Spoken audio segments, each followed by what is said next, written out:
Local government code is one of the priorities of this administration. Meron akong bill ito yung SB number 65. Hindi nyo man lang nakita sa loop ninyo because this bill advocates the creation of a Barangay Affairs and Development Commission within the DILG. And then it also advocates the creation of a Barangay Development Fund. Kasi sa ngayon, out of 42,000 barangays, Mr. Chair, may I ask the officials of DILG, what is the average budget across the country? Good morning, Mr. Chair, Your Honors. Based on our data, the average share from the national tax allocation of barangays would be at 4.937 million per barangay. 4.9. Opo, yes. So sabihin na lang nating 5 million. So anong ma-accomplish ng isang barangay sa 5 million budget per year? If you compare it with the more affluent barangays in this country, I will tell you, Barangay Dasmariñas, Barangay Magallanes, Barangay Forbes Park, kung saan nakatira ang ating chairman. Ay, hindi yata ron. Barangay La Vista, Ayala Heights, Ayala Alabang, White Plains, Katiklan, Barangay Capitolio, Barangay Holy Spirit. I can continue on and on. Itong mga ito, siguro 300 million to close to billions. Pagkatapos kukumpara mo sa, let's say, sabihin mo na average is 5 million. Anong magagawa ng isang barangay? Kaya nga, itong aking bill na to intends to strengthen the barangay by acquiring more funds. Hindi necessarily yung sa nata lang eh. Isipin ninyo, Mr. Chair, do you know the average honorarium that a barangay captain receives per month? Average. What is your data? Thank you, Mr. Chair, Your Honor. Our data representing about 87% of all submissions from the 42,011 barangays would peg 87%. of the submissions po. Ako may 100% ako. Yes. Kaya alam ko kung ano yung average. So ano yung sa record mo? The average monthly honorarium of a punong barangay in the Philippines is about 13,159 pesos monthly. Mali yun sa'yo. Honor. Sa akin is only 8,000 pesos per month. Yun ang average po nationwide. 8,000 pesos, Mr. Chair, is the salary of our kasambahay in Manila. Totoo po ito. So parang kasambahay na lamang po. Ang responsibility ng barangay captain, Mr. Chair, 24/7. Tama? Overwork, underpaid, sabi nila. They're the first responder. Siya lang frontliner. All national governments palaging inilalatag sa barangay. Ninakaw yung kalabaw ni si barangay. Nagawa yung kapitbahay si barangay. Nawala yung pusa ni Ginero si barangay. Pero 8,000 pesos is the national average ng honorarium. Paanong kaya po hindi talaga kung talagang binabalak nyo na ayusin natin yung barangay ang unahin natin.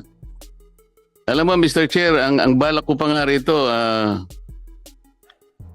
ewan ko kung ganito rin ang iniisip ninyo. Palagay nyo na lang ang population natin ngayon, 115 million Filipinos. Budgetan natin ang barangay conforme sa dami ng population niya. Kung halimbawa, isang barangay, 5,000 ang kanyang residents, 1,000 ang isang head. So halimbawa, 115 million population, 115 bilang yun. Pwede natin i-distribute, Mr. Chair, per head. Makikita mo ngayon equitable distribution ng budget. Kung sino yung pinakamaraming tao, mas marami siyang ano. Maliban, mapuwera na yung Ignata kasi, siyempre, iba naman kasi yung configuration ng nata ninyo eh. Kailangan po nating bigyan ng ng pagkakataon yung mga maliliit na barangay, lalo na po yung mga barangay na nasa 4th class, 5th class, and even 6th class municipalities. Wala po silang insurance. Wala silang SSS, wala silang GSIS. Do you know the average honorarium of a barangay tanod nationwide?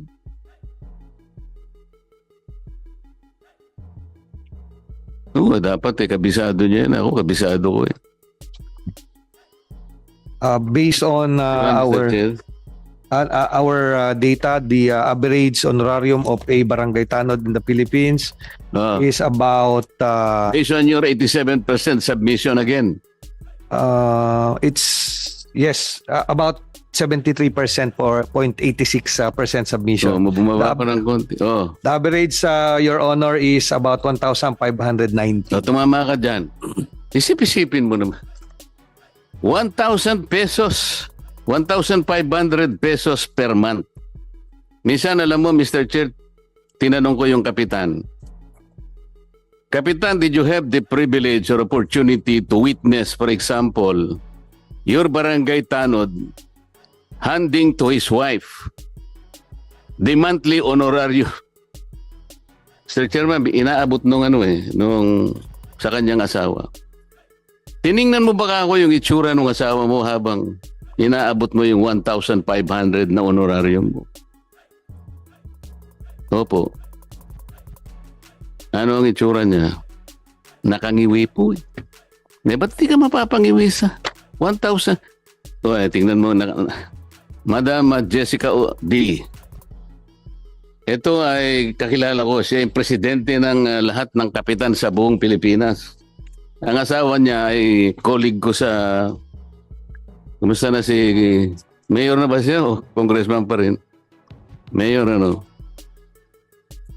Ano po ang may bibigyan niya sa pamilya niya? 1,500.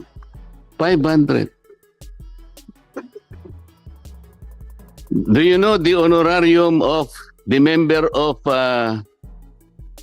Lupon Tagapamayapa? Ayan, maiiyak ka na dyan. Mr. Chair, thank you very much. The average honorarium of a Lupon Tagapamayapa member is about 1,027 pesos Ay, mali per ka. month. Maling-mali yan. The average is 300 pesos. Paano makakapamayapa? Alam mo, Mr. Chair, sa Maynila, kasi ako nagtatanong po isang barangay sa Maynila, sa unang pagkakataon nabigla ko, kasi ang binanggit niya ay, magkano po honorarium ng inyong 1,000 pesos po, nabigla ako. Napakaswerte ka ako ng nyo. Ngayon lang ako nakarinig, 1,000 pesos pala ang honorarium ng isang miyembro ng Lupon Tagapamayapa. Sir, 1 year po yun. Sabi niya sa akin. Ibig sabihin, 3 piso sa loob ng isang araw. Sinong mapapayapa mong isang komunidad? Ito po yung tingnan natin, Mr. Chair. Minomonitor yun kaya medyo nagsisintimiento ng chairman natin. 2012.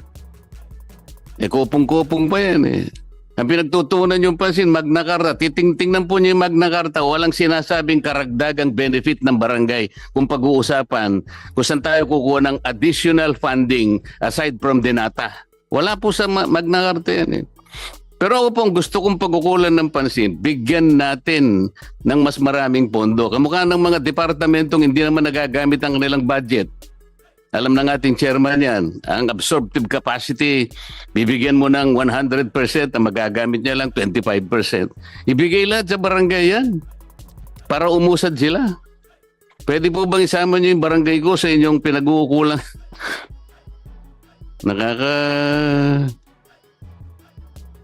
Nakakasama ng loob, Mr. Chen. Hindi man lang nabigyan ng pansin yung napakaganda ng aking, ng aking bill Ano, ma'am? Angela po. Assistant Director Yes, sir. Maria Angela, ano yung apelyido, ma'am? Sir.